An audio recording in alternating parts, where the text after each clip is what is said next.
आपने कोई कसर नहीं छोड़ी। हाँ, आपसी मनमुटाव आप लोगों को हो जाते हैं, क्योंकि अपन जो किसान है, जब तक आपस में नहीं लड़े तो किसान कौन कहेगा? किसान तो लड़ना ही आपस में, क्योंकि सत्ता पर हमें पहुंचना नहीं, आपस में लड़के और वही रहना नीचे। इसलिए भाइयों, एक ही सीख आपको दूंगा कि आपस के झगड़े खत्म करके हमें सत्ता के शिखर पे जाना है। अभी जिस तरह बरसात हुई, अतिवृष्टि हुई, कहीं ओलावृष्टि हो जाती है, कहीं अकाल पड़ जाता है, सब लोग देखते हैं सरकार की तरफ टकटकी लगा के कि सरकार कोई घोषणा करेगी, सरकार मुआवजा देगी। फसल बीमा कंपनियां जिस तरह गुंडागर्दी करके किसानों को प्रीमियम लेके भाग जाती है, कौन उनको पकड़ेगा?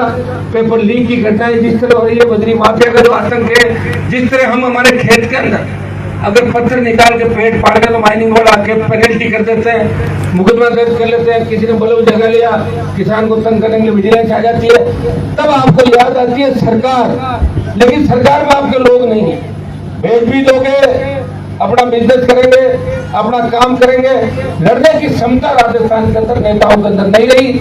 और इसलिए दुर्भाग्य से 70 साल में प्रदेश के अंदर दो ही दल रहे, एक कांग्रेस और एक भारतीय जनता पार्टी।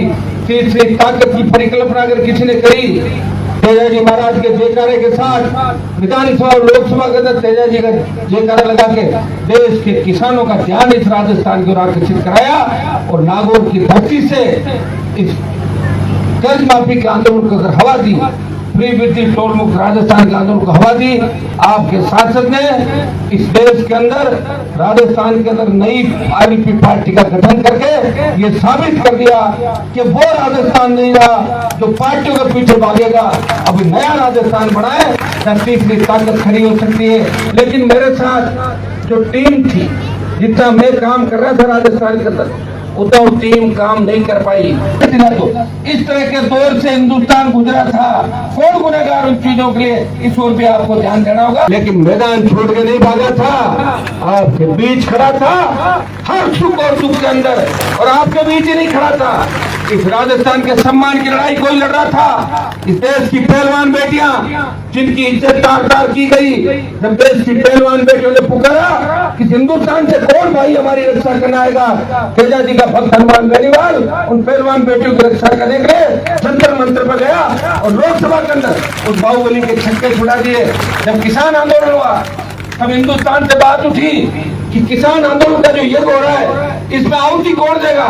तब हरियाणा, उत्तर प्रदेश और पंजाब के किसान नेताओं ने आहुति नहीं दी कि जाट समाज से अगर कोई किसान आंदोलन के अंदर कूदा, जिसने मंत्री पद को ठोकर मारी, वो नागौर का सांसद था जिसने मोदी और अमित शाह से टक्कर लेके 70 दिन इस हाईवे को जाम किया और आपके सम्मान के अंदर सत्ता को ठोकर मारी।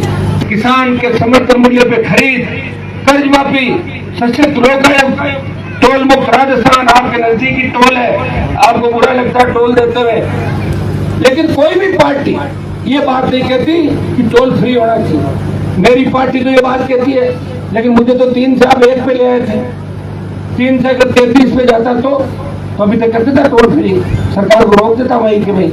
लेकिन एक व्यक्ति है लड़ रहा है, वो हर वर्ग के लड़ रहा है, हर समाज के लड़ रहा है। बहन बेटी अबला की तरफ कोई उंगली उठाता है, उससे पहले हनुमान बेनीवाल वो पहुंच जाता है। किसी दलित पर अत्याचार होता है, हनुमान बेनीवाल उसको न्याय दिलाने को पहुंचता है।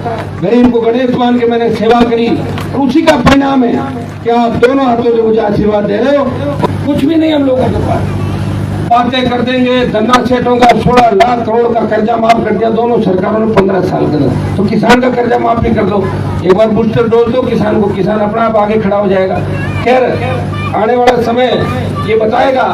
आप लोगों को निश्चित रूप से मजबूती के साथ एक रहते हुए आगे बढ़ना है। एक ही संदेश दूंगा कि छोटी सी बात को, जिसका कोई अर्थ नहीं है, उसको मुद्दा बना के लंबे समय तक उस बात पे अड़े हुए नहीं रहना चाहिए, खराब नहीं होना चाहिए। इस बात का विशेष रूप से ध्यान रखना है। थोड़ी सी मजबूती के साथ हमें संगठित होकर राजस्थान की सत्ता में कब्जा करना है। सत्ता के बहुत नजदीक है, थोड़ी सी सोच बदलेंगे तो निश्चित रूप से सत्ता आपके कदमों में होगी। सत्ता का सिंहासन आपका इंतजार कर रहा है। पहले के लोग अगर लड़ाई लड़ते तो निश्चित रूप से अभी हम सत्ता के अंदर होते, लड़ाई लड़ी नहीं, लड़ाई भी हमारे ऊपर आ पड़ी। विकास भी हमारे ऊपर आ पड़ा तो भी लगे रहेंगे, चिंता नहीं करते रहेंगे, काम करते रहेंगे। लेकिन आपको सुख दुख के अंदर छोड़ के नहीं जाएंगे, आपको टाटा बाय बाय नहीं करेंगे, यही रहेंगे आपके बीच। इतना विश्वास मैं आपको दिलाता हूँ। बहुत बहुत धन्यवाद।